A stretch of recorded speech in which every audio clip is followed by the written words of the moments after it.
The morning sun filtered through the floor-to-ceiling windows of the 40th floor, casting long shadows across the polished mahogany desk. Thomas Brennan, CEO of Brennan Industries, was reviewing quarterly reports when he heard something unusual. A soft, hesitant knock at his office door. "Come in," he called, expecting his assistant. The door opened slowly, and in walked a little girl, no more than 5 years old.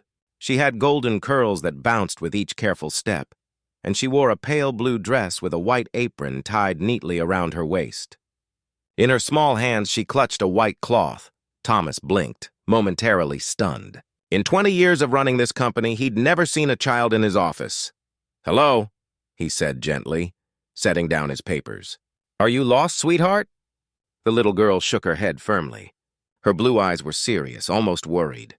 "No, sir," she said in a voice that trembled just slightly. "My mom is sick, so I came instead." Thomas felt his heart squeeze. He slowly stood from his chair and walked around his desk, careful not to startle her. Crouching down to her level, he asked, "Your mom? What's your name, honey?" "Grace," she said, clutching the cloth tighter. "Grace Miller.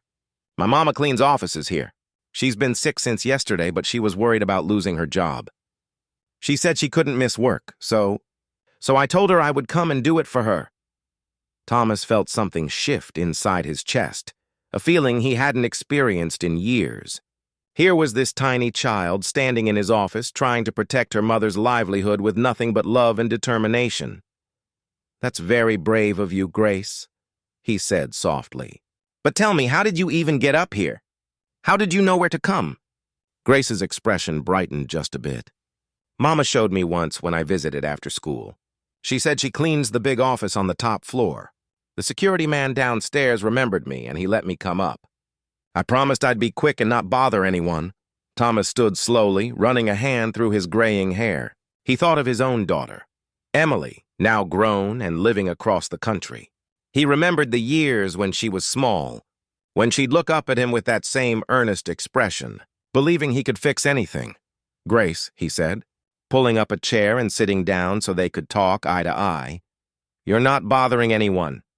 Not at all. But I need you to tell me about your mom. What's wrong? Is she seeing a doctor?" Grace's eyes welled up with tears, though she tried hard to be strong.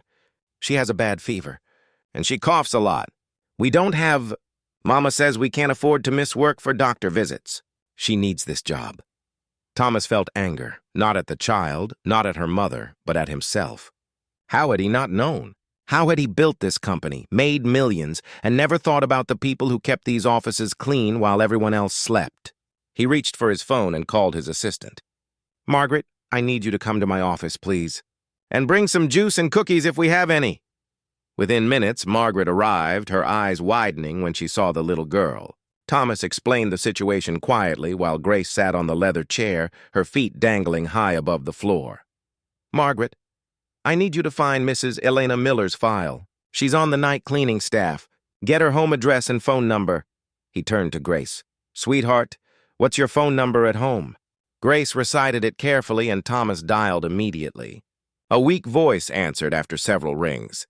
"Mrs. Miller? This is Thomas Brennan. I'm the CEO of Brennan Industries. Your daughter Grace is here with me, and she's perfectly safe." There was a gasp, then coughing.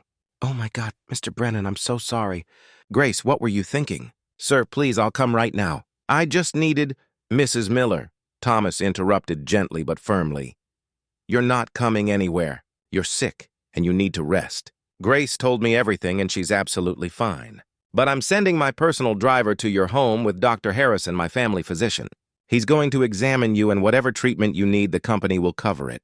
"Sir, I can't afford..." "You're not paying for anything, Mrs. Miller. This is on me. Your daughter walked into my office this morning and taught me something I should have learned a long time ago. The least I can do is make sure you get well." There was silence, then quiet crying on the other end of the line. "Thank you," she whispered. "Thank you so much." After hanging up, Thomas turned to Grace, who was watching him with wide, hopeful eyes. "Your mama is going to be okay," he told her. "A very good doctor is going to visit her today." Grace's face broke into the brightest smile he'd seen in years. "Really? Thank you, mister." "Call me Thomas," he said with a warm smile. Now, would you like some breakfast? I bet you didn't eat before coming here. Margaret returned with orange juice and cookies, and Thomas sat with Grace while she ate. She told him about school, about her favorite subject being art, about how her mama worked 2 jobs so Grace could have nice things. As he listened, Thomas made several more phone calls. He arranged for Elena Miller to take 2 weeks of paid sick leave. He scheduled a meeting with his HR director to review benefits for all cleaning and maintenance staff. He established a healthcare fund for employees who couldn't afford medical treatment. When Grace's grandmother arrived an hour later to pick her up, Elena had called her. Still crying with gratitude, Thomas walked them both to the elevator personally. "Grace," he said, kneeling one more time to look into those earnest blue eyes, "you did something very special today. You reminded me what really matters." Grace threw her arms around his neck in a sudden hug. "You're nice," she said simply. "Mama said rich people don't care, but you're different." Thomas felt tears prick his eyes, something that hadn't happened in his office, perhaps ever. "Your mama is wrong about some things and she's right about others. But most importantly, she raised a very special little girl."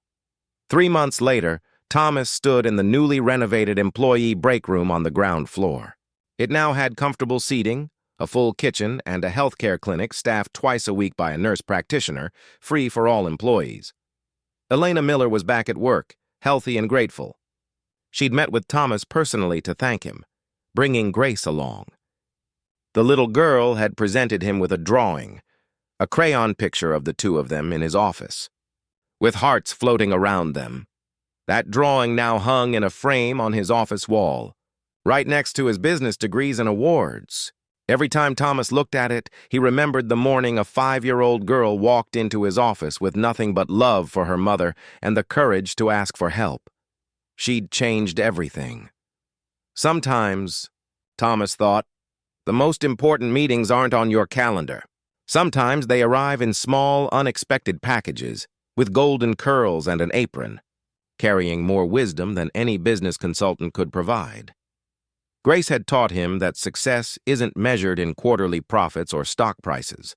It's measured in the lives you touch, the kindness you show, and the humanity you remember when climbing to the top. And for that lesson, Thomas Brennan would be forever grateful.